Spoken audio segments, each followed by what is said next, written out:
Olá, bom dia! Seguimos aqui o nosso estudo da Bíblia. E aí, como você está? Está bem? Deixa aqui um comentário. Se você gostar desse conteúdo também, deixa aqui um like. Amém? Vamos estudar juntos a Bíblia? Mas esse vídeo aqui você sabe como funciona. Pega lá a sua Bíblia. Eu não sei qual é o horário que você estuda. Se é de manhã, se é à tarde, se é à noite. Eu costumo estudar à noite. E aí pega também um caderno de anotações, seja qual for, simples. E aí a gente pode anotar coisas preciosas da palavra de Deus. Vamos estudar junto? Eu já estudei assim e motiva bastante. Mas a gente está aqui, ó, 1 Reis, capítulo 2. E aí, pegou a Bíblia aí? Vamos lá? 1 Reis, capítulo 2, fala assim: as instruções de Davi a Salomão. E aí você vai lendo junto aqui comigo. É o momento de você estudar a Bíblia, tá bom?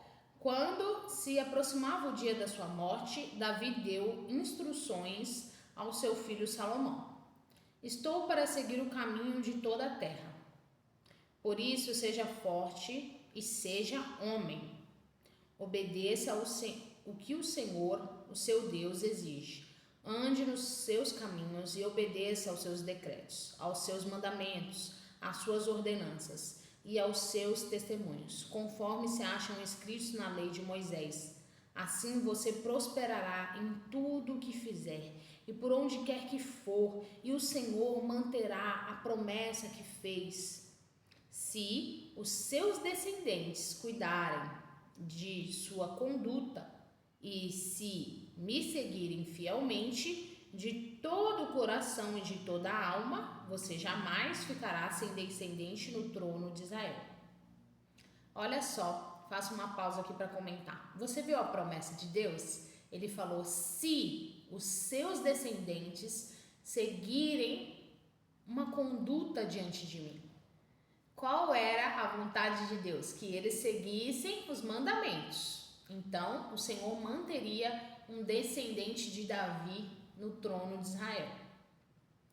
Verso 5. Você sabe muito bem o que Joabe, filho de Zeruia, me fez. O que fez com os dois comandantes dos exércitos de Israel, Abne, filho de Ner, e Amasa, filho de Jéter.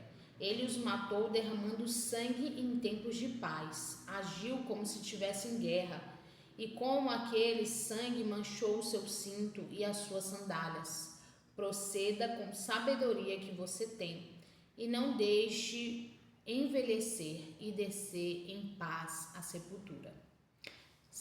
Davi está dando instruções aqui a Salomão. Mas seja bondoso com os filhos de Basilai, de Gileade, admita-os entre os que comem à mesa com você, pois eles me apoiaram quando fugi do seu irmão Absalão. Saiba que também está com você Simei, filho de Gera, o benjamita de Baurim. Ele lançou terríveis maldições contra mim no dia em que fui a Manaim, mas depois desceu ao meu encontro no Jordão e lhe prometi, jurando pelo Senhor, que não o mataria a espada. Mas agora não o considere inocente. Você é um homem sábio e saberá o que fazer com ele. Apesar de ele já ser idoso, faça-o descer ensanguentando a sepultura. Então Davi descansou com seus antepassados e foi sepultado na cidade de Davi. Ele reinou 40 anos em Israel, 7 anos em Hebrom e 33 anos em Jerusalém. Salomão assentou-se no trono de Davi, seu pai, e o seu reinado foi firmemente estabelecido. Davi morre com aproximadamente 70 anos. É bem pouco. Eu não sei se você já estudou, mas como o Senhor já tinha estimado que o homem viveria só no máximo 120 anos, aqui os reis, eles não vivem muito. E o povo nessa época, quando você vai estudar, você vai ver que eles não viviam muito. Porque cuidados, né? Não tem a mesma o que a gente tem hoje. Porque hoje as pessoas conseguem ter uma qualidade de vida melhor que não se tinha antigamente. A medicina também não era tão avançada. Então as pessoas morriam cedo. Sim, cedo pra gente, né? Às vezes a gente considera alguém viver até 100, 100 e pouco. E ele deixou as ordens, né? Primeiro ele falou de Joabe, porque ele havia derramado sangue inocente. Depois ele falou de quem? Simei, né? Falou de Simei também e falou de Barzilai, que era para tratar Barzilai com bondade, porque ele havia apoiado Davi. Agora Simei era para fazer justiça, porque Simei tinha tratado Davi, lançado maldição sobre ele. E a gente vai ver o que acontece com ele aqui, ó, no verso 13. Vai acompanhando aí a sua leitura diária, o seu estudo. O reinado de Salomão. Adonias, o filho de Agite, foi até Betseba, mãe de Salomão. É isso mesmo? É. Mãe de Salomão, que lhe perguntou: você vem em paz? Ele respondeu sim e acrescentou: tenho algo para lhe dizer. Ela disse: fale. Você sabe, disse ele, que o seu reino era meu. Todo Israel me via como rei, mas as circunstâncias mudaram e o reino foi para o meu irmão, pois o Senhor o concedeu a ele. Agora quero fazer-lhe um pedido e espero que não seja negado. Ela disse: fale. Então ele prosseguiu: peça por favor ao rei Salomão que me dê a sunamita Abisag por mulher, pois ela não deixará de atender você. Pois ele não deixará de atender você. Está bem, respondeu Betseba. Falarei com o rei em seu favor. Quando Betseba foi falar ao rei em favor de Adonias, Salomão levantou-se para recebê-la e inclinou-se diante dela. Depois assentou-se no seu trono, mandou que trouxesse um trono para sua mãe e ela se assentou à sua direita. Tenho um pequeno pedido para lhe fazer, disse ela. Não deixe de me atender. O rei respondeu: faça o pedido, minha mãe, não deixarei de atendê-lo. Então ela disse: dê a sunamita Abisag por mulher a seu irmão Adonias. O rei Salomão perguntou à sua mãe: por que você pede somente a sunamita Abisag para Adonias? Peça logo um reino para ele, para o sacerdote Abiatar e para Joabe, filho de Zeruia, afinal ele é o meu irmão mais velho. Então o rei Salomão jurou pelo Senhor que Deus me castigue com todo o rigor, se isso que Adonias falou não lhe custar a sua própria vida. E agora eu juro pelo nome do Senhor, que me estabeleceu no trono de meu pai Davi, e conforme prometeu, fundou uma dinastia para mim, que hoje mesmo Adonias será morto. E o rei Salomão deu a ordem a Benaia, filho de Joiada, e este feriu e matou Adonias. Ao sacerdote Abiatar, o rei ordenou: vai para Anatote, para as suas terras, você merece morrer. Mas hoje eu não o matarei, pois você carregou a arca do soberano Senhor diante de Davi, meu pai, e partilhou de todas as aflições dele. Então Salomão expulsou Abiatar do sacerdócio do Senhor, cumprindo a palavra que o Senhor tinha dito em Siló a respeito da família de Eli.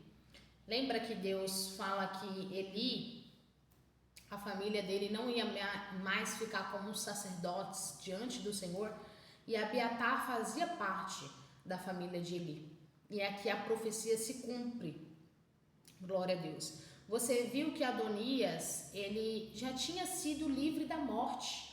Ele poderia ficar quieto, mas ele resolve ainda assim ir lá pedir para o rei Abisag como mulher.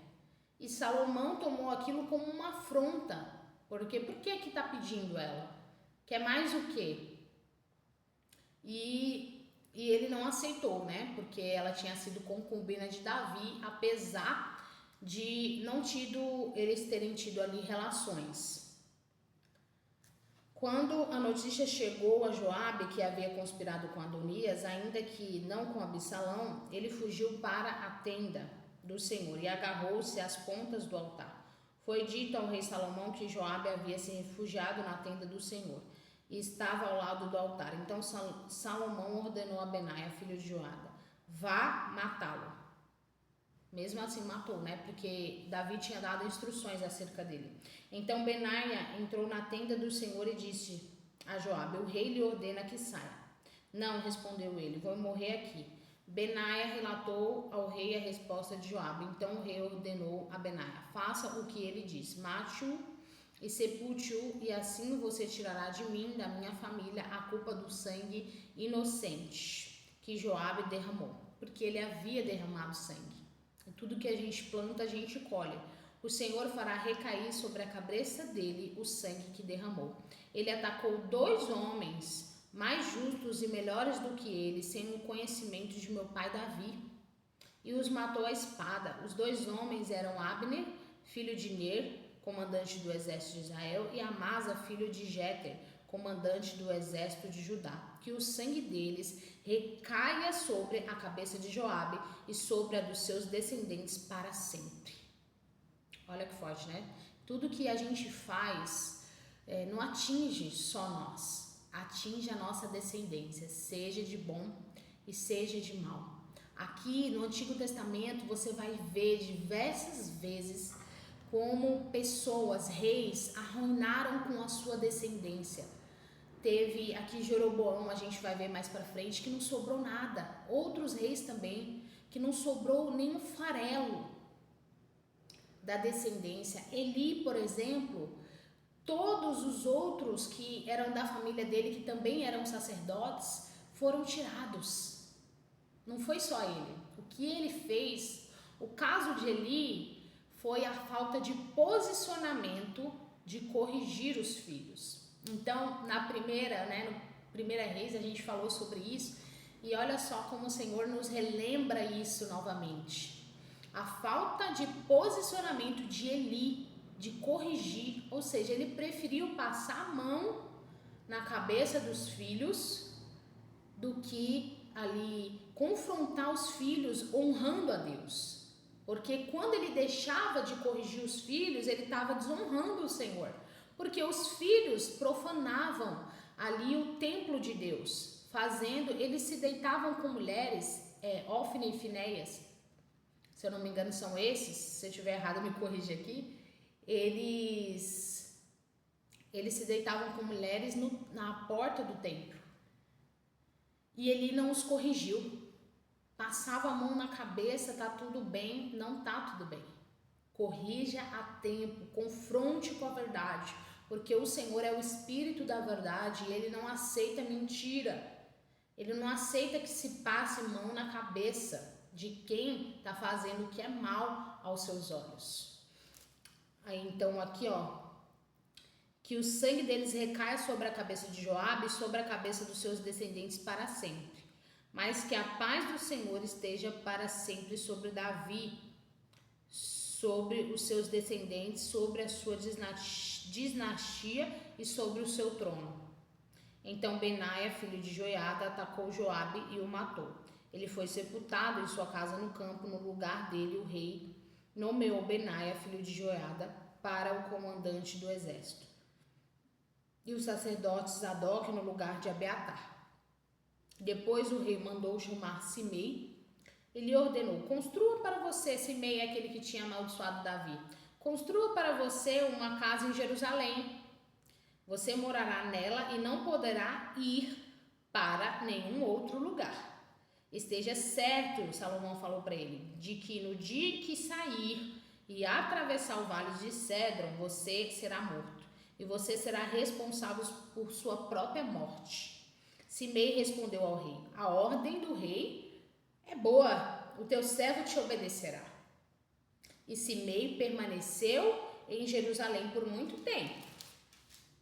Mas 3 anos depois, 2 escravos de Simei fugiram para a casa de Aques, filho de Maaca, rei de Gate. Alguém contou a Simei: seus escravos estão em Gate. Então Simei selou um jumento e foi até Aques, em Gate, procurar os seus escravos. E de lá Simei trouxe os escravos de volta.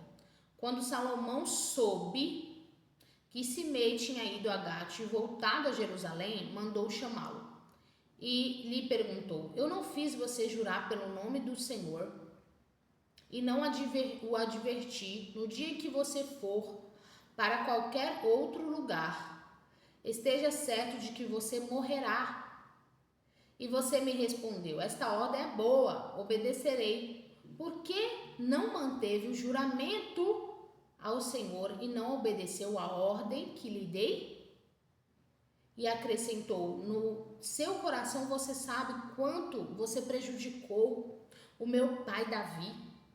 Agora o Senhor, olha só, ele falou que o Senhor, realmente, né, aquilo que ele tinha plantado, o Senhor estava fazendo recair sobre a cabeça dele a sua colheita.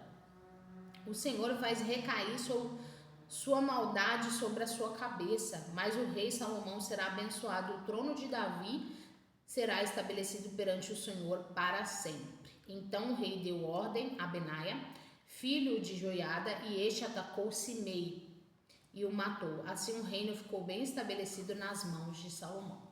Então, o que nós aprendemos aqui? Que tudo que alguém plantar vai colher.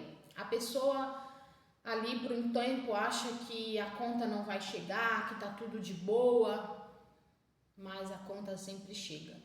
É impossível. Nós vamos prestar contas a Deus. Então, que o Senhor nos dê sabedoria para fazer boas escolhas e fazer o que é reto diante do Senhor. Que o Senhor te abençoe e te guarde. Que o Senhor faça resplandecer o teu rosto sobre ti e que o Senhor tenha misericórdia de ti. Que o Senhor te abençoe e te dê a paz. Amém?